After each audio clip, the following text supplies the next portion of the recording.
Hello students, welcome to my YouTube channel new classes हलसी। तो आज हम लोग हिंदी व्याकरण के इम्पोर्टेंट ऑब्जेक्टिव क्वेश्चन देखेंगे और इस वीडियो में ऐसा होगा कि हम लोग कॉन्सेप्ट को भी सीखेंगे। अगर आपको पूरा कॉन्सेप्ट लेना है ग्रामर का तो आप इस वीडियो के अंत तक जरूर बने रहें। तो चलिए हम लोग शुरू करते हैं।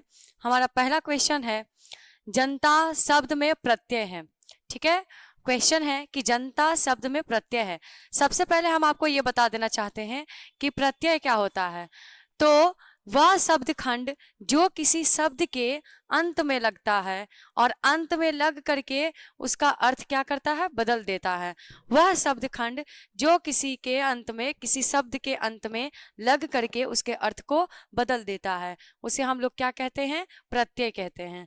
और उपसर्ग क्या होता है, तो उपसर्ग जो पहले लगता है, शब्द के कहाँ लगता है, शब्द के पहले लगता है।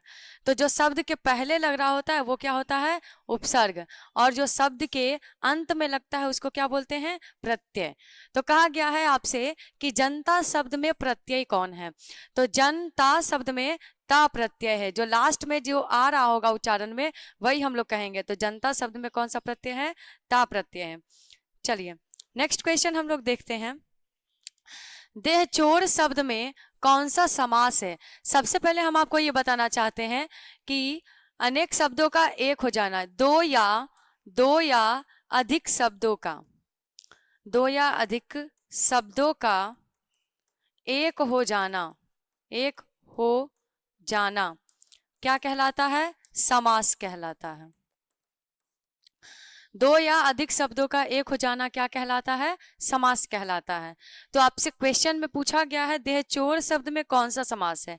एक चीज और यहाँ पे बता देते हैं कि जिस शब्द में आपको पहला पद उपसर्ग दिखाई देगा, क्या दिखाई देगा, उपसर्ग।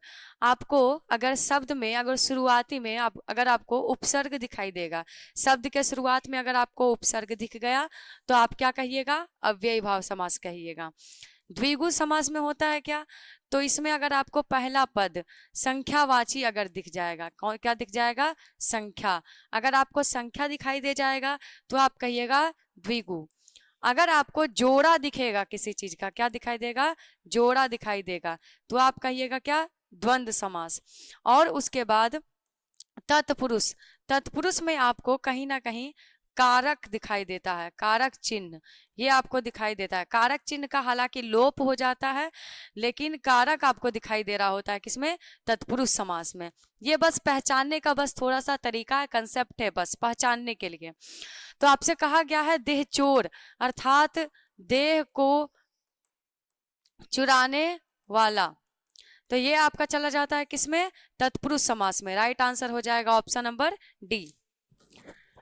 चलिए अगला क्वेश्चन है कि उसने कहा कि मैं निर्दोष हूं, उसने कहा कि मैं निर्दोष हूं, किस वाक्य का उदाहरण है। उसने कहा कि मैं निर्दोष हूं, किस वाक्य का उदाहरण है। तो सबसे पहले हम लोग जान लेते हैं एक चीज, हो सकता है कि आपके एग्जाम में आपसे पूछे कि वाक्य जो होता है, वाक्य कितना प्रकार का होता है, तीन प्रकार का। हिंदी में वाक्य होते हैं तीन प्रकार के। एक होता है बाबू सरल, एक होता है मिश्र, सरल वाक्य, मिश्र वाक्य, ठीक है, और एक होता है संयुक्त वाक्य। ये तीन प्रकार के आपके क्या होते हैं, वाक्य होते हैं, सरल, मिश्र और फिर संयुक्त। और एक चीज पहचानने के लिए भी आपको एक चीज बताते हैं कि मिश्र वाक्य होगा कब, जब आपको सेंटेंस में की दिखाई देगा शब्द और इसलिए दिखाई देगा। ये वीडियो आपके लिए बहुत इंपॉर्टेंट होने वाला है, ऐसा ऐसा और भी वीडियो आपके सामने आएगा हिंदी ग्रामर का, ठीक है। और आप इसमें कंसेप्ट को भी सीखेंगे पहचानने के लिए, ऑब्जेक्टिव में आप पहचानने के लिए सीखेंगे, तो इसलिए लास्ट तक जरूर बने रहिएगा। तो मिश्र वाक्य, अगर आपको सेंटेंस में, अगर आपको वाक्य में की दिखाई देगा, इसलिए दिखाई देगा, तो आप कहिएगा मिश्र वाक्य है। और अगर आपको और दिखाई दे जाए, परंतु दिखाई दे जाए, क्योंकि दिखाई दे जाए, ठीक है, अगर आपको क्या दिखाई दे जाएगा, और दिखाई देगा, परंतु और क्योंकि, तो आप क्या कहिएगा कि ये संयुक्त वाक्य है। कौन सा वाक्य हो जाएगा, संयुक्त वाक्य हो जाएगा। तो चलिए हम लोग देखते हैं कहा गया है कि उसने कहा कि मैं निर्दोष हूं। तो आप देखिए यहाँ पर आपको क्या दिखाई दे रहा है, की दिखाई दे रहा है। यहाँ पे आपको क्या दिखाई दिया, क्वेश्चन में की दिखाई दिया। तो ये कौन सा वाक्य हो जाएगा, मिश्र वाक्य। राइट आंसर हो जाएगा option number A. Right answer हो जाएगा ऑप्शन नंबर ए, मिश्र वाक्य। और एक चीज यहाँ पे देख लेते हैं, सरल वाक्य के बारे में भी आप जानिए। मिश्र के बारे में आपने जाना कि की और इसलिए आपको दिखाई देता है, ठीक है।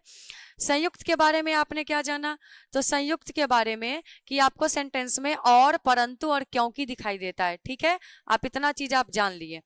एक चीज आप देखिए, संयुक्त वाक्य हम कब कहें, ये सॉरी सरल वाक्य क्या होता है, तो आपको अगर आपको वाक्य में एक ही क्रिया, सिर्फ एक क्रिया अगर आपको दिखाई देगा, सिर्फ एक ही क्रिया गिन करके, सिर्फ एक क्रिया, जैसे वह पत्र लिखती है, वह पत्र लिखती है, यहाँ पे क्रिया क्या है, लिखती है। यहाँ क्रिया है क्या, सिर्फ लिखना। सिर्फ यहाँ पे एक ही क्रिया है, वो क्या है, लिखना। तो अगर आपको एक क्रिया सिर्फ दिखाई दे जाएगा तो आप उसको क्या कहिएगा, सरल वाक्य कहिएगा, ठीक है। कौन सा वाक्य कहलाएगा, वो सरल वाक्य। तो इस टाइप से हम लोगों ने यहाँ पे मिश्र वाक्य पहचाना, संयुक्त वाक्य और सरल वाक्य। अगर एक क्रिया दिखाई दे तो कहेंगे सरल वाक्य है। उसके बाद फिर अगर हम लोगों को सेंटेंस में की दिखाई दे जाएगा, इसलिए दिखाई दे जाएगा, तो कहेंगे मिश्र वाक्य है। अगर सेंटेंस में हम लोगों को और, परंतु और क्योंकि अगर दिख जाएगा तो क्या कह देंगे, संयुक्त वाक्य है। इससे बाहर आपसे एग्जाम में आपसे पूछा ही नहीं जाएगा, इससे बाहर नहीं पूछा जाएगा। अगला क्वेश्चन है कि असुर शब्द का पर्यायवाची है। एक चीज और आप जानिए, पर्यायवाची कहने का मतलब है समानार्थी शब्द, सेम मीनिंग वाला, एक ही अर्थ रखने वाले, तो एक ही अर्थ रखने वाले शब्द या एक ही अर्थ रखने वाले शब्द को हम लोग समानार्थी कहते हैं। इसी को हम दूसरे भाषा में क्या बोलते हैं, पर्यायवाची भी कह रहे होते हैं। तो आपसे एक क्वेश्चन है कि असुर शब्द का पर्यायवाची शब्द कौन होगा, ठीक है। दहन आपको पता है किसको बोलते हैं, आग को, ठीक है, अग्नि जिसको बोलते हैं। फिर उसके बाद फिर दानव किसका होता है, असुर का ही होता है, असुर।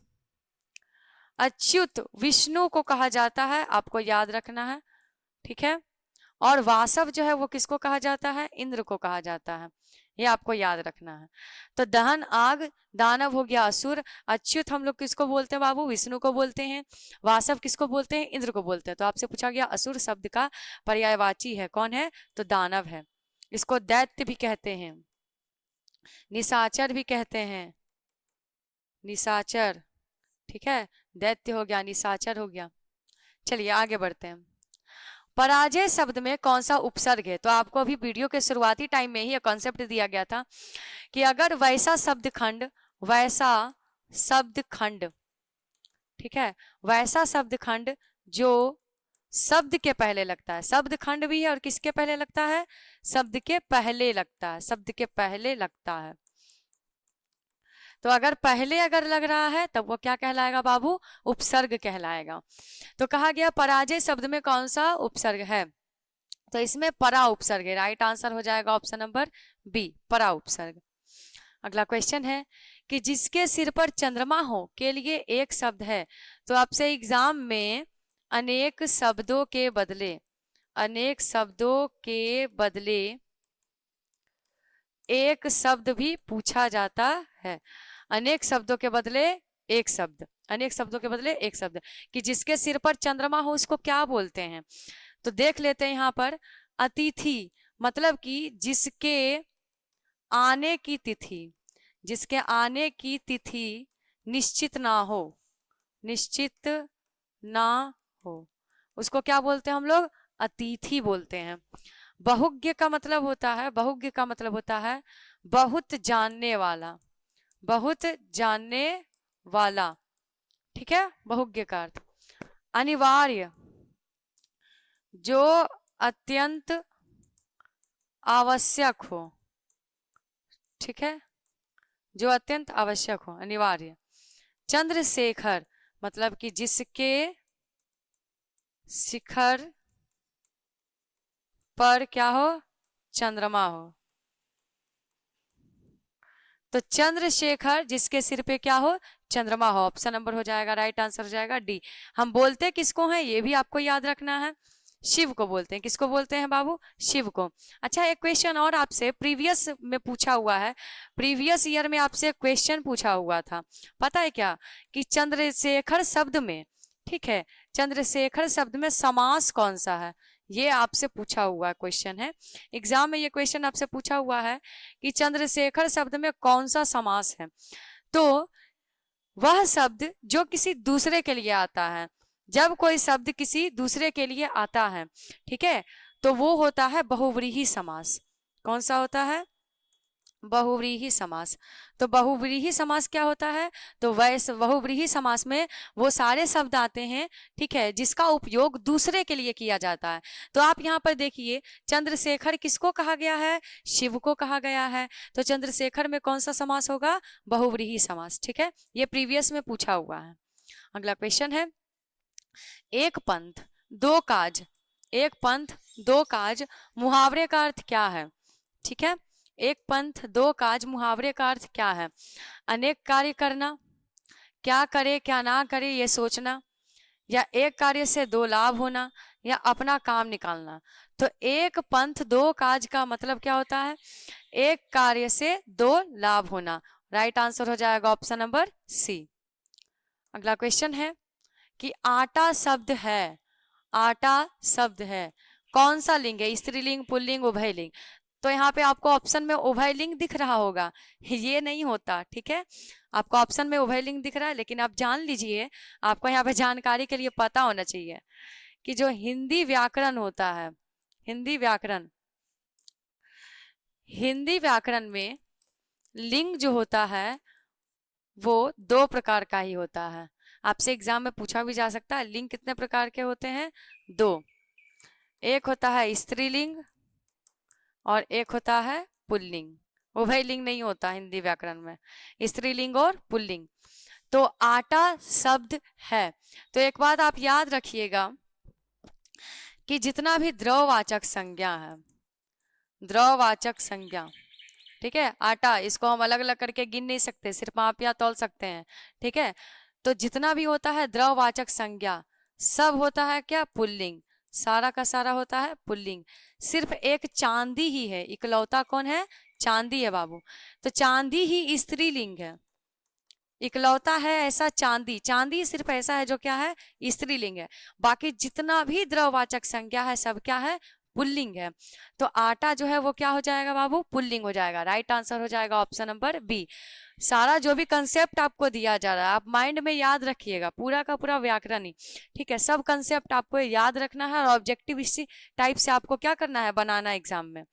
फिर आपसे अगला क्वेश्चन आप देखिएगा, आपसे पूछा है पंख शब्द है, तत्सम है, तद्भव है, देशज है, विदेशज है। तो यहाँ पे पहले हम आपको पहचानने के लिए सिखा देते हैं। अगर आपको संस्कृत का शब्द दिख जाएगा ना तो आप कह दीजिएगा कि तत्सम है। ठीक है, अगर आपको संस्कृत का शब्द दिखेगा तब आप कहिएगा कि तत्सम है। अगर आपको संस्कृत का बिगड़ा हुआ अगर आपको रूप दिखेगा, आपको अगर इसका बदला हुआ रूप संस्कृत से हिंदी में जो कन्वर्ट कर देते हैं, ठीक है, हिंदी वाले जो शब्द हैं वो अगर आपको दिखेंगे तो आप कहिएगा क्या, तद्भव है। कहने का मेरा मतलब आप समझिए, संस्कृत का शब्द एक हम आपके सामने लेते हैं अग्नि, ठीक है, संस्कृत में बोलते हैं क्या, अग्नि बोलते हैं। और वही अगर हिंदी में आ जाए ना तो इसको हम लोग क्या बोल देते हैं, आग। ठीक है, तो हम कह रहे हैं कि तत्सम का बिगड़ा हुआ रूप क्या होता है, तद्भव होता है। फिर आप देख लीजिएगा देशज, तो जो होता है देश की बोलचाल में, देश की बोलचाल वाले शब्द, अर्थात हमारा जो बोलचाल है उसमें जो शब्द पाया जाता है उसको क्या बोलते हैं, देशज। जैसे हो जाता है लोटा, हो जाता है डोरी, हो जाता है कुटिया, ये सारा शब्द क्या हो जाएगा, देशज। ठीक है, आपको यहाँ पे एग्जाम्पल दे देते हैं, जैसे होता है लोटा, होता है थाली, होता है, ठीक है, ये सारा पगड़ी, ठीक है, ये सब जो शब्द है हमारे देश का ही शब्द है, ये सब क्या हो जाएगा, देशज हो जाएगा। फिर अगला एक चीज है विदेशज, तो जो हमारे यहाँ का नहीं है, वैसे शब्द जो दूसरे देश से हमारे यहाँ आए हैं, जो दूसरे देश से आए हैं, ठीक है, जो दूसरे देश से आए। जैसे में इसमें जो शब्द होता है इसमें, तो विदेशज जो दूसरे देश से आए हैं, जैसे इसमें आपका आ जाता है डॉक्टर, हॉस्पिटल, स्कूल, वो सारा। तो पंख शब्द आपसे पूछा हुआ है कि पंख शब्द क्या होगा, तो पंख को हम संस्कृत में ना पक्ष कहते हैं। इसको संस्कृत में क्या कहा जाता है बाबू, पक्ष कहा जाता है। पंख को हम लोग संस्कृत में बोलते हैं पक्ष। तो ये हो गया संस्कृत का वर्ड, ठीक है। तो ये क्या हो जाएगा, तत्सम। आपका जो पक्ष शब्द है वो क्या हो जाएगा, तत्सम। तो पंख क्या हो जाएगा, तद्भव। पंख कौन सा शब्द है, तद्भव शब्द है। राइट आंसर हो जाएगा ऑप्शन नंबर बी। चलिए अगला क्वेश्चन है, अगला क्वेश्चन है कि चौराहा शब्द में कौन सा समास है, चौराहा शब्द में कौन सा समास है। तो पहले हम इसको देख लेते हैं, इसका हम विग्रह करेंगे। चार राहों का समूह, अगर इसका विग्रह पूछे तो हम ये बताएंगे, चार राहों का समूह, या जहाँ पे चार राह आकर के मिलते हैं उसको बोलते हैं। तो चौराहा, आगे में आपको क्या दिखाई दे रहा है, आगे में आपको दिखाई दे रहा है चार। तो आपको बताया गया था ये क्या है, संख्या है। अगर आपको संख्या दिख जाए तो आपको वीडियो के शुरुआत में ही, शुरू में ही बताया गया था, अगर आपको संख्या दिखाई दे रहा है तो आप कौन सा समास लगाइएगा, द्विगु समास लगाइएगा। चलिए अगला क्वेश्चन है, मैं आप ही चला आता था, ठीक है, मैं आप ही चला आता था किस सर्वनाम का उदाहरण है। तो कहा गया आपसे बाबू कि मैं आप ही चला आता था, ये किस सर्वनाम का उदाहरण है। सबसे पहले हम आपको एक चीज बताते हैं सर्वनाम के बारे में, ठीक है। सर्वनाम जो होता है किसी भी नाम के बदले आता है, मतलब कि जो संज्ञा के बदले आए, पहला चीज आप जानिए, जो संज्ञा के बदले आए। दूसरा चीज क्या, सर्वनाम का भेद, इसका प्रकार। इतना बार एग्जाम में ये पूछा हुआ है जिसका कोई वर्णन नहीं है, आपको एकदम याद रखना है। प्रीवियस ईयर में आपसे ये पूछा हुआ है, ठीक है, कि सर्वनाम के कितने प्रकार है, कितने भेद है। तो सर्वनाम के 6 भेद हैं, ठीक है। इसमें से कहा गया है कि मैं आप ही चला आता था, आप जो शब्द है इसमें कौन सा सर्वनाम है। तो निश्चयवाचक का आप दो एग्जाम्पल आप याद रखिएगा। निश्चयवाचक आपसे अगर आपको अगर सेंटेंस में दिखाई दे जाएगा, जैसे कि इसमें आपको यह आता है, वह आता है, ठीक है। अनिश्चयवाचक में कुछ आता है, कोई आता है, ठीक है। और उसके बाद फिर संबंधवाचक में जो, सो, या जिसकी, उसकी, ये आता है किसमें, संबंधवाचक में। और निजवाचक में क्या आता है, निजवाचक में आप आता है, स्वयं आता है, खुद आता है, ये 3 चीज। अब अगर आपको सेंटेंस में ये सब में से दिख जाएगा, ठीक है, अगर आपको दिख जाएगा आप, स्वयं, खुद, तो आप लगा दीजिएगा क्या, निजवाचक। अगर आपको दिखाई देगा जिसकी, उसकी, जो, सो, तो आप लगा दीजिएगा क्या, संबंधवाचक। अगर आपको कुछ कोई दिखाई देगा तो आप क्या लगाइएगा, अनिश्चयवाचक। तो यहाँ पे आप देख लीजिए, कहा गया मैं आप ही चला आता था। तो जब हम लोगों को आप, स्वयं, खुद दिखाई देता है तो हम लोग क्या लगाते हैं बाबू, निजवाचक सर्वनाम। क्या होता है, निजवाचक। राइट आंसर हो जाएगा ऑप्शन नंबर डी। चलिए अगला क्वेश्चन देखते हैं कि 30 दिन किस विशेषण का उदाहरण है। 30 दिन किस विशेषण का उदाहरण है। तो एक चीज आप याद रखिएगा कि जो संज्ञा सर्वनाम की विशेषता बताए, जो संज्ञा सर्वनाम की विशेषता बताए, उसको हम लोग क्या बोलते हैं, उसको हम लोग बोलते हैं विशेषण। जो संज्ञा सर्वनाम की विशेषता बताए उसको बोलते हैं हम लोग विशेषण। और एक चीज और एग्जाम में पूछा हुआ है कि जो विशेषण की विशेषता बताए, जो विशेषण की विशेषता बताए उसको क्या बोलते हैं। तो देख लीजिए, जो विशेषण की विशेषता बताए उसको हम लोग बोलते हैं प्रविशेषण। क्या बोलते हैं, प्रविशेषण। तो आपसे क्वेश्चन आप देख लीजिएगा, क्वेश्चन में पूछा है 30 दिन किस विशेषण का उदाहरण है। अच्छा एक क्वेश्चन और है, प्रीवियस में आपसे पूछा हुआ है, प्रीवियस ईयर में आपसे पूछा हुआ क्वेश्चन है ये, कि विशेषण के कितने भेद हैं।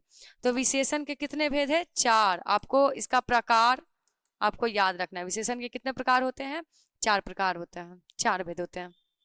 ठीक है, चारों यही है, सर्वनामिक, संख्यावाचक, गुणवाचक और परिमाण बोधक।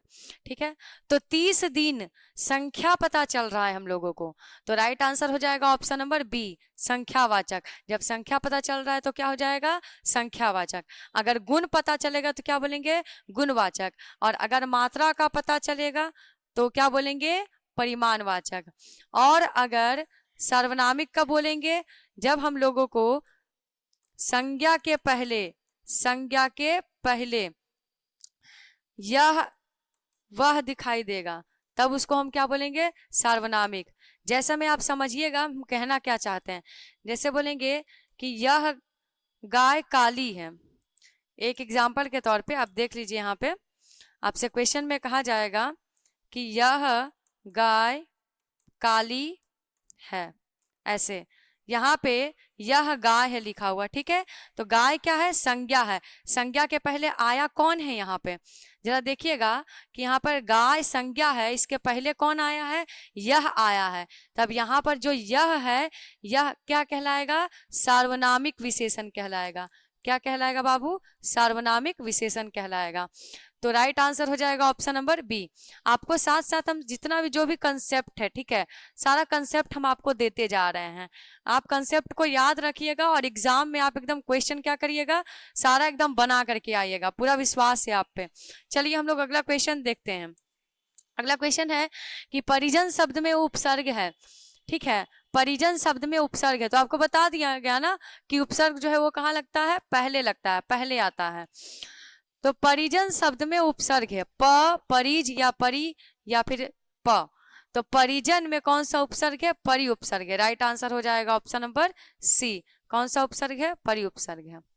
चलिए अगला क्वेश्चन देखते हैं। हमारा अगला सवाल है, बढ़िया शब्द में प्रत्यय है, तो आपको बताया गया कि प्रत्यय जो है वो कहाँ लगता है? बाद में लगता है। तो बढ़िया शब्द में प्रत्यय कौन सा है? तो बढ़िया में हर्षवीकर और या में आकर। आप लास्ट वाला देख लीजिएगा, ठीक है, हिंदी ग्रामर में ऐसा होता है, लास्ट वाला देख के बता देते हैं। तो लास्ट में आपको क्या दिख रहा है? हर्षवई दिख रहा है, और यहाँ पर क्या दिख रहा है? याकर। ऑप्शन में कहीं दिख रहा है? देखिए यहाँ दिख गया, हर्षवई और याकर। राइट आंसर हो जाएगा ऑप्शन नंबर डी। बढ़िया में कौन सा हो जाएगा? या प्रत्यय। चलिए अगला सवाल है कि भाई बहन शब्द में कौन सा समास है?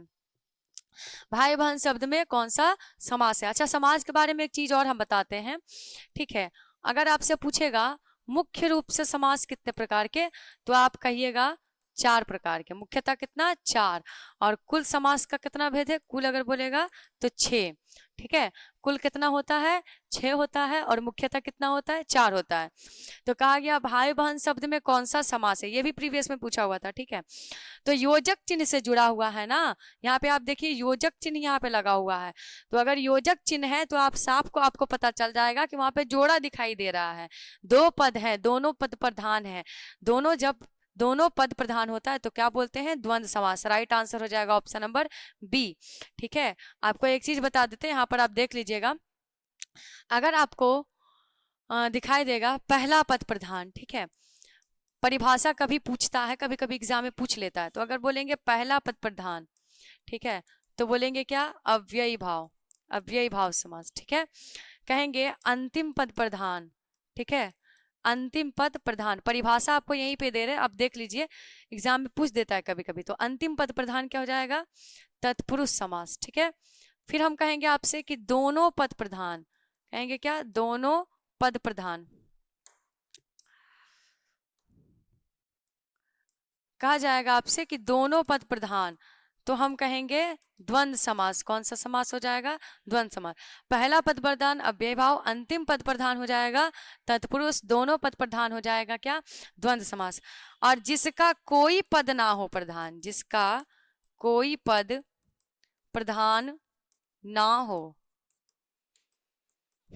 वो हो जाएगा बहुव्रीहि। ठीक है, और उसके बाद जिसका पहला पद, पद मतलब शब्द होता है, ठीक है, संख्यावाची हो, संख्या वाला हो, संख्यावाची हो, उसको आप क्या बोलते हैं बाबू? द्विगु समास। ठीक है। और एक चीज और, परिभाषा जब बता रहे तो ये भी देख लीजिए। अगर आपको विशेष्य विशेषण दिख जाता है, क्या दिख जाता है? विशेष्य विशेषण। अगर आपको विशेष्य विशेषण अगर आपको दिख जाता है तो आप क्या कहते हैं उसको? कर्मधारय। ठीक है, तो देख लीजिए आप यहाँ पे, फिर से हम रिपीट कर देते हैं एक बार कि पहला पद प्रधान रहेगा तो कहेंगे अव्ययी भाव, कहेंगे अंतिम पद प्रधान है तो कहेंगे हम क्या? तत्पुरुष समास। दोनों पद प्रधान है तो हम क्या कहेंगे? द्वंद्व समास। और जिसका कोई भी पद प्रधान नहीं रहता उसको क्या बोलते हैं? बहुव्रीहि। और जिसका पहला पद क्या हो? संख्यावाची हो, क्या बोलते हैं? द्विगु। और विशेष विशेषण आता है तब उसको क्या बोलते हैं? कर्मधारय। परिभाषा से भी एग्जाम में पूछता है, इसलिए ऐसे करके आप ये परिभाषा क्या करिएगा? याद रख लीजिएगा। तो आपसे यहाँ पे देखिएगा, आपको योजक चिन्ह दिख रहा है, जोड़ा दिख रहा है, तो आप क्या कहिएगा? इसमें द्वंद्व समास है। राइट आंसर हो जाएगा ऑप्शन नंबर बी। अगला क्वेश्चन है कि कलंक शब्द का विशेषण क्या होगा? कलंक शब्द का विशेषण क्या होगा? कलंकित, कलंकी, कलंकिन और कलंकु। तो आप देख लीजिए कि कलंक शब्द का जो विशेषण है वो क्या होता है? कलंकित होता है। राइट आंसर हो जाएगा ऑप्शन नंबर ए। कहा गया उसने अपने मित्र की साइकिल खरीदी। उसने अपने मित्र की साइकिल खरीदी किस वाक्य का उदाहरण है? संयुक्त, मिश्र, सरल या इनमें से कोई नहीं। तो आपसे कहा गया था कि अगर आपको एक क्रिया दिखाई देगा, कितना क्रिया? एक क्रिया, तो आपका क्या कहिएगा? सरल वाक्य है, यही कहिएगा ना। तो उसने अपने मित्र की साइकिल खरीदी, इसमें एक ही क्रिया लिखा हुआ है, वो क्या है? खरीदना। सिर्फ एक ही क्रिया का वर्णन है, तो ये कौन सा वाक्य हो जाएगा? सरल वाक्य हो जाएगा। अगला सवाल है, अयोध्या के राजा दशरथ के 4 पुत्र थे, किस पदबंध का उदाहरण है? तो देख लीजिए, कहा गया अयोध्या के राजा दशरथ। अयोध्या के राजा दशरथ, ये क्या हो जाएगा? तो जो अंडरलाइन वाला जो शब्द होता है उसी के आधार पे हमको बताना होता है कि कौन सा पदबंध होगा। तो यहाँ पे लास्ट में आप देख लीजिएगा क्या लिखा हुआ है? राजा दशरथ है ना। तो राजा दशरथ जो है वो किसी का क्या है? नाम है। नाम कैसा नाम है? खास नाम है। तो जो खास नाम होता है उसको हम लोग क्या बोलते हैं? संज्ञा बोलते हैं। तब ये कौन सा पदबंध हो जाएगा बाबू? संज्ञा पदबंध। राइट आंसर हो जाएगा ऑप्शन नंबर बी। ठीक है, अंडरलाइन शब्द जो रहेगा उसी के आधार पे आप लगा दीजिएगा। संज्ञा होगा, सर्वनाम होगा, विशेषण होगा, क्रिया होगा। फिर कहा गया कपड़ा शब्द का पर्यायवाची है। तो आप देख लीजिए कि जो अब्ज होता है, अब्ज बोलते हैं हम लोग किसको? कमल को बोलते हैं। ठीक है, इसका संधि विच्छेद आपसे एग्जाम में पूछता है, तो आप देख लीजिए ये होता है अप प्लस ज। ठीक है, इसका संधि विच्छेद क्या होता है? अप प्लस ज। यहाँ हुआ, इसका अर्थ हुआ क्या? पानी हुआ। ज मतलब होता है क्या? जन्म लेना। तो पानी में, कीचड़ में जन्म लेने वाला क्या हो गया? कमल। अमी हम लोग किसको बोलते हैं? तो इसको हम लोग बोलते हैं अमृत को बोलते हैं। अमृत को हम लोग सुधा भी बोलते हैं ना, पीयूष भी बोलते हैं, ऐसे करके। पट, पट का होता है, पट का होता है वसन, चीर, अंबर, ये सब किसका है? कपड़ा का ही है, कपड़ा को ही कहते हैं। है होता है क्या? तुरंग, बाजी, घोटक। अब आपको याद आ गया होगा, घोटक मतलब ये किसका हो गया? घोड़ा का हो गया। है तुरंग, बाजी, घोटक, घोड़ा। पट का हो गया बाबू वसन, चोर, चीर, अंबर, कपड़ा। अमी का हो गया अमृत, सुधा, पीयूष। ठीक है, तो कपड़ा का पूछा गया था, तो कपड़ा का क्या हो गया? राइट आंसर हो जाएगा ऑप्शन नंबर सी। किसको हो गया? पट। चलिए अगला क्वेश्चन है कि ध का उच्चारण स्थान आपसे एग्जाम में कम से कम 2 से 3, ठीक है, हार्डली 3 तो जरूर पूछा जाएगा। 3 को उच्चारण स्थान, कम से कम 2 पूछा जाएगा। ठीक है, और ऐसा नॉर्मल देखा जाए तो 3 पूछेगा, 3 को उच्चारण स्थान पूछता है। ठीक है, तो कहा गया है आपसे कि ध का उच्चारण स्थान क्या है? तो ध का उच्चारण स्थान आपका क्या है? दंत है। राइट आंसर हो जाएगा ऑप्शन नंबर सी। आपको याद रखना पड़ेगा सबका उच्चारण स्थान। कहा गया एक ध्वनि जब 2 व्यंजनों से संयुक्त हो जाए तब वह क्या कहलाती है? एक ध्वनि जब 2 व्यंजन से संयुक्त हो जाती है तब वह क्या कहलाती है? युग्मक ध्वनि, संयुक्त ध्वनि, वृद्धाधर ध्वनि और संपृक्त ध्वनि। तो संयुक्त जब हो गई ना तो उसको बोलते हैं क्या? संयुक्त ध्वनि। नाम से ही पता चल रहा है। Right answer option number B. अगला क्वेश्चन है कि नाविक शब्द का संधि विच्छेद है। नाविक शब्द का संधि विच्छेद क्या हो जाएगा? ठीक है, आपसे एग्जाम में बहुत बार क्वेश्चन पूछा है कि संधि कितने प्रकार के होते हैं? संधि 3 प्रकार के होते हैं। ठीक है, ये उसके बाद आपसे ये भी पूछता है कि स्वर संधि, व्यंजन संधि, और विसर्ग संधि, यही 3 है। ठीक है, फिर आपसे एग्जाम में पूछता है कि स्वर संधि कितना प्रकार का, ये होता है बाबू 5 प्रकार का। दोनों चीज आपको याद रखना है। तो देखते हैं यहाँ पे नाविक शब्द कौन सा हो जाएगा। नौ प्लस एक, ना प्लस विक, नाभि प्लस क और ना प्लस अविक। तो ये आप देख लीजिएगा, आप देख लीजिए कि ये टूटेगा कहाँ से। ठीक है, ये टूटेगा कहाँ से। तो यहाँ पर 9 प्लस इक क्या बन जाता है, नाविक। औ के बाद ई आया है। ठीक है, ये औ के बाद ई आया है। राइट आंसर हो जाएगा ऑप्शन नंबर ए। 9 प्लस इक क्या होता है, नाविक होता है। अगला सवाल है कि भाववाचक संज्ञा का उदाहरण है सर्दी, लड़की, बहन और घड़ी। तो भाववाचक संज्ञा जिसको हम लोग सिर्फ क्या कर सकते हैं, महसूस कर सकते हैं। राइट आंसर हो जाएगा option number A. Right answer क्या हो जाएगा, ऑप्शन नंबर ए, सर्दी, सिर्फ महसूस करने वाली चीज है। चलिए अगला क्वेश्चन देखते हैं कि निम्न चिन्हों में से कौन योजक चिन्ह है। ठीक है, कहा गया है आपसे क्वेश्चन में कि निम्न चिन्हों में से कौन योजक चिन्ह है। तो आप देख लीजिए, आपसे एक चिन्ह भी एग्जाम में पूछता है, एक ना एक चिन्ह हमेशा हर साल आता है। तो ये हो गया विस्मयादि, जो होता है विस्मयादि बोधक, विस्मयादि बोधक। ठीक है, ये आपका जो होता है अल्प विराम, जिसको आप कॉमा बोलते हैं। ठीक है, ये आपका हो गया योजक चिन्ह, योजक चिन्ह।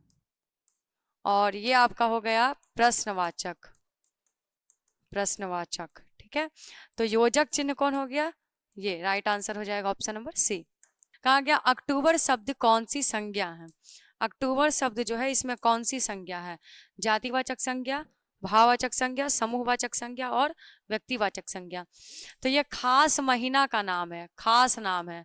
ठीक है, खास महीना का नाम है, खास महीना का नाम। तो जब खास नाम होता है तो वो किस में चला जाता है, व्यक्तिवाचक संज्ञा में। राइट आंसर हो जाएगा ऑप्शन नंबर डी। अगला क्वेश्चन है कि सुख शब्द कौन सा लिंग है, स्त्रीलिंग, पुल्लिंग, उभयलिंग, इनमें से कोई नहीं। तो आपको बताया गया उभयलिंग तो होता ही नहीं है हमारे हिंदी व्याकरण में। तो सुख शब्द में कौन सा लिंग है, तो आप याद रखिएगा सुख से एक है सुख और एक है दुख, है ना। एक होता है बाबू कौन सा, सुख, और एक होता है क्या, दुख। तो सुख और दुख दोनों ही क्या है, पुल्लिंग है। सुख दुख दोनों शब्द ही क्या है, पुल्लिंग है। राइट आंसर हो जाएगा ऑप्शन नंबर बी। अगला सवाल, लोगों ने चोर को मारा किस कारक का उदाहरण है। लोगों ने चोर को मारा किस कारक का उदाहरण है। तो आप अंडरलाइन किया हुआ चीज को आप देखिएगा, कहा गया है किसको मारा, तो चोर को मारा। ठीक है, तो यहाँ पर ये क्या हो गया, कर्म हो गया। ठीक है, तो राइट आंसर हो जाएगा ऑप्शन नंबर सी। और आप देख लीजिए कारक का भी भेद आपसे एग्जाम में पूछता है। कारक कितना प्रकार का, 8 प्रकार का, और अंडरलाइन किया हुआ जो रहेगा वही आपका कारक हो रहा होगा। तो अंडरलाइन किया हुआ जो भी शब्द है, आपको जो साइन दिखाई देगा, जो आपको दिखाई देगा, आपको यहाँ पे को दिखाई दिया ना, तब को किस में चला जाता है बाबू, कर्म कारक में। अगला सवाल है कि भिक्षा शब्द है तत्सम है, तद्भव है, देशज है, विदेशज है। तो भिक्षा इसको हम लोग भीख भी कहते हैं दूसरे भाषा में ना। तो ये इसका बिगड़ा हुआ ये रूप है। तो ये बिगड़ा हुआ रूप है, तो ये हो गया बाबू क्या, तद्भव। और ये संस्कृत का शब्द है भिक्षा, तो ये क्या हो गया, तत्सम। तो भिक्षा शब्द क्या है, तत्सम है। राइट आंसर हो जाएगा ऑप्शन नंबर ए। चलिए अगला क्वेश्चन देखते हैं कि बाघ शब्द का स्त्रीलिंग रूप है। बाघ शब्द का स्त्रीलिंग रूप है बाघी, बाघीन, बाघनु या बाघनी। तो बाघ का स्त्रीलिंग क्या होता है, बाघीन होता है। राइट आंसर हो जाएगा बी। कहा गया है जो पर के अधीन है के लिए एक शब्द, अनेक शब्दों के बदले एक शब्द एक और आया है। जो पर के अधीन है, तो पर के अधीन, तो पर हो गया, और अधीन तो लगाइए आकर का मात्रा और ध्वदीर्घी कर, क्या बन गया, पराधीन। तो जो पर के अधीन है वो क्या कहलाएगा बाबू, पराधीन। राइट आंसर हो जाएगा ऑप्शन नंबर बी। चलिए अगला सवाल है कि छ का उच्चारण स्थान क्या है। चलिए दूसरा आ गया उच्चारण स्थान, कि छ का उच्चारण स्थान क्या है, कंठ, तालु, मूर्धा और दंत। तो छ का उच्चारण स्थान क्या है, तालु है। राइट आंसर हो जाएगा ऑप्शन नंबर बी। अगला क्वेश्चन है, मोहर जस्वी का संधि विच्छेद है। महोजस्वी का संधि विच्छेद क्या है? महा प्लस ओजस्वी, महो प्लस जस्वी, महा प्लस होजस्वी या महोज प्लस स्वी। तो महोजस्वी का होता है महा प्लस ओजस्वी, आ और उ मिल करके ये दोनों मिलके क्या बनाता है? औकर। राइट आंसर हो जाएगा ऑप्शन नंबर ए। अगला सवाल है कि शुद्ध शब्द कौन है? आपसे शुद्ध पहचानने के लिए एक एग्जाम में पूछेगा। तो एक है दैहिक, गुप्त, गुणी और कुंवर। तो आप देखिए दैहिक ऐसे लिखाता है, ठीक है। कुंवर आप देखिए ऐसे लिखाता है, ऊपर में बिंदु भी चाहिए, चंद्र बिंदु। गुणी जो है वो ऐसे लिखाता है। तो सही कौन है? गुप्त। राइट आंसर हो जाएगा ऑप्शन नंबर बी। शुद्ध अशुद्ध भी आपसे पूछा जाता है। फिर कहा गया गिरोह शब्द कौन सी संज्ञा है? गिरोह शब्द में कौन सी संज्ञा है? तो गिरोह जो है वो एक प्रकार का समूह है। क्या है? समूह है। गिरोह हो गया, मेला हो गया। देखिए ये जो समूह है, गिरोह क्या है? समूह है। तब ये हो गया समूहवाचक संज्ञा। इसका और भी उदाहरण है, जैसे आप देख लेते हैं सेना होता है, झुंड होता है, ठीक है। सेना, झुंड, मेला, गुच्छा, भीड़, सभा, समिति, ठीक है, संसद, ये सारा और भी बहुत सारा है। चलिए अगला क्वेश्चन है, नारी शब्द है स्त्रीलिंग, पुल्लिंग, उभयलिंग, इनमें से कोई नहीं। तो नारी शब्द जो है वो स्त्रीलिंग है। क्या है? स्त्रीलिंग है। राइट आंसर हो जाएगा ऑप्शन नंबर ए। अगला क्वेश्चन है, घर से लौटता हुआ लड़का किस कारक का उदाहरण है? तो घर से लौटता हुआ, तो अगर किसी के बीच में अगर दूरी अगर बढ़ रही है, ठीक है, घर से लौटता हुआ लड़का, तो दूरी अगर बढ़ती है, ठीक है, अगर से, आप देख लीजिए, आपको एक छोटा सा बस ट्रिक बता देते हैं। से आपको करण में भी दिखाई देता है और से आपको कहाँ दिखाई देता है? अपादान में भी, ठीक है, करण में भी और अपादान में भी। तो ये वाला से हुआ किसमें? संबंध में, ठीक है, जुड़ाव में। इसको हम ऐसे लिख देते हैं, जुड़ाव में। से हो गया करण में, कैसे? जुड़ाव में। और ये हो गया अपादान से, किसमें? जुदाई में। तो आपसे देखिए क्वेश्चन में कहा गया है घर से लौटता हुआ लड़का, तो ऑप्शन में आपको क्या दिखाई दे रहा है? अपादान। राइट आंसर हो जाएगा ऑप्शन नंबर बी, अपादान कारक। अगला सवाल है, वह देखता है, ठीक है, किस काल का उदाहरण है? तो वह देखता है, तो जिसके लास्ट में ता है, ते हैं, ती है, ये सब रहता है, तो वो वर्तमान काल में जाता है। किस में जाता है बाबू? वर्तमान काल में। राइट आंसर हो जाएगा ऑप्शन नंबर बी। लेकिन यहाँ पर हम लोग एक चीज और देखेंगे, ठीक है, आपका जो भेद होता है, प्रकार होता है, उससे एग्जाम में पूछता ही पूछता है। तो आप जान लीजिए, आपसे एग्जाम में पूछा हुआ भी है प्रीवियस में। काल आप सबको पता है कि 3 प्रकार का होगा, हम जानते हैं, ठीक है, वर्तमान, भूत और भविष्यत, ये 3 होते हैं, ठीक है। वर्तमान काल आपको अगर एग्जाम में अगर आपसे पूछा जाएगा तो आप बताइएगा 3 प्रकार का। वर्तमान काल कितना प्रकार का? 3 प्रकार का। भूत काल आपसे पूछा जाएगा तो आप कहिएगा 6 प्रकार का। अच्छा, भविष्यत काल आप कितना बताइएगा? 2। बिहार बोर्ड 2 ही मानता है। वर्तमान हो गया 3, भूतकाल हो गया 6 और भविष्यत कितना हो गया? 2 प्रकार का। आपको याद रखना, एग्जाम में पूछता है, ठीक है। चलिए अब पढ़ते हैं अगला सवाल। कहा गया विमुख शब्द में उपसर्ग है, विमु, वी, विम और विम। तो विमुख, विमुख में उपसर्ग कौन सा है? वी उपसर्ग है। राइट आंसर हो जाएगा ऑप्शन नंबर बी। अगला सवाल है, उदय शब्द का विशेषण है। उदय शब्द का विशेषण उदयी, उदया, उदया या उदित। तो उदय शब्द का विशेषण क्या हो जाएगा बाबू? ऑप्शन नंबर डी, उदित हो जाएगा, ठीक है। ये सब प्रैक्टिस पर निर्भर करता है। क्वेश्चन है कि पानी शब्द में कौन सी संज्ञा है? पानी शब्द में कौन सी संज्ञा है? तो पानी को हम अलग अलग करके गिन नहीं सकते, सिर्फ माप तौल सकते हैं। तो माप तौल सकते हैं, अलग अलग करके गिन नहीं सकते। तो वो कौन सा हो जाता है? द्रववाचक संज्ञा। राइट आंसर हो जाएगा ऑप्शन नंबर बी। अगला सवाल है, पीताम्बर शब्द का संधि विच्छेद है। तो आप देखिए यहाँ पर आकार है ना, तो अलग होगा तो कहाँ से होगा? आकार से होगा। तो पीताम्बर का संधि विच्छेद क्या हो जाएगा? पी प्लस तांबर, पीताम्ब प्लस र, या पीत प्लस अंबर, या पीताम्ब प्लस बर। तो आप जब भी संधि विच्छेद करते हैं तब उसमें दोनों जो शब्द होता है उसका कुछ ना कुछ मीनिंग निकलता है, अर्थ निकलता है। तो राइट आंसर हो जाएगा पीत प्लस अंबर। पीताम्बर का जब करेंगे तो फिर पीत और प्लस अंबर। पीत का मतलब क्या होता है बाबू? पीला, और अंबर का मतलब क्या होता है, कपड़ा। ठीक है, तो पीत प्लस अंबर क्या हुआ, पीतांबर। राइट आंसर हो जाएगा ऑप्शन नंबर सी। अगला क्वेश्चन है, संयोग शब्द का विलोम है। विलोम इसको हम लोग क्या बोलते हैं, विपरीतार्थक, है ना, विपरीतार्थक, या इसको उल्टा शब्द भी हम लोग कहते हैं। ठीक है, उल्टा शब्द। चलिए, तो संयोग का हो जाएगा संयम, सबल, सुलभ या वियोग। तो संयोग का उल्टा क्या हो जाएगा, वियोग हो जाएगा। राइट आंसर हो जाएगा ऑप्शन नंबर डी। अगला क्वेश्चन, उस घर के कोने में बैठा हुआ आदमी जासूस है, किस पदबंध का उदाहरण है। संज्ञा, सर्वनाम, क्रिया विशेषण और विशेषण। तो उस घर के कोने में बैठा हुआ आदमी, यह उस आदमी की क्या है, तो आप देख लीजिए, ये उस आदमी की विशेषता है। क्या है, तो विशेषता है। आपको जरा गौर से अच्छे से सेंटेंस पूरा पढ़ना पड़ेगा। कहा गया उस घर के कोने में बैठा हुआ आदमी, तो ये उस आदमी की बाबू क्या है, विशेषता है। तो जब विशेषता आ गया है तो वो कौन सा पदबंध हो गया, विशेषण पदबंध हो गया। राइट आंसर हो जाएगा ऑप्शन नंबर डी। चलिए, अगला क्वेश्चन है, जो लड़के अच्छे होते हैं वे परिश्रमी होते हैं। जो लड़के अच्छे होते हैं वे परिश्रमी होते हैं, किस वाक्य का उदाहरण है।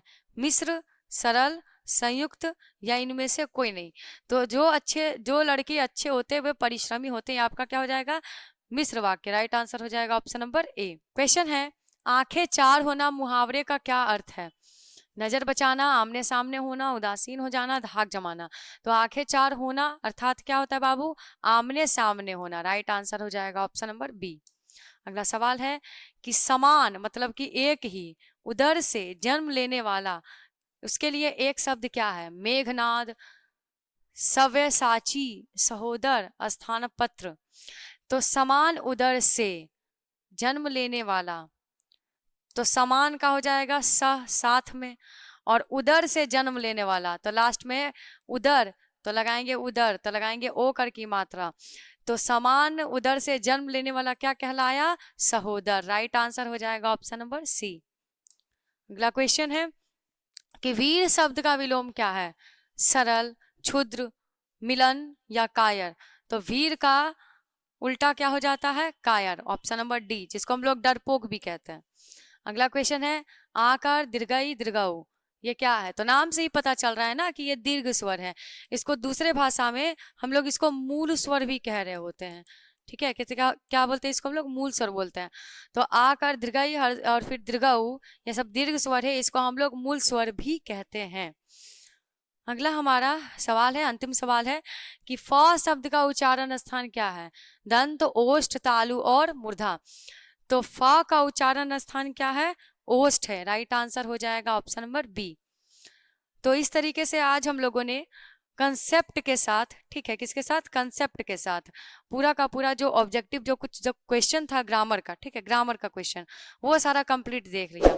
अगर आपको ये वीडियो अच्छी लगी होगी तो इसे लाइक, शेयर और हमारे चैनल पे नए हैं तो इसे सब्सक्राइब करना ना भूले। Thank you.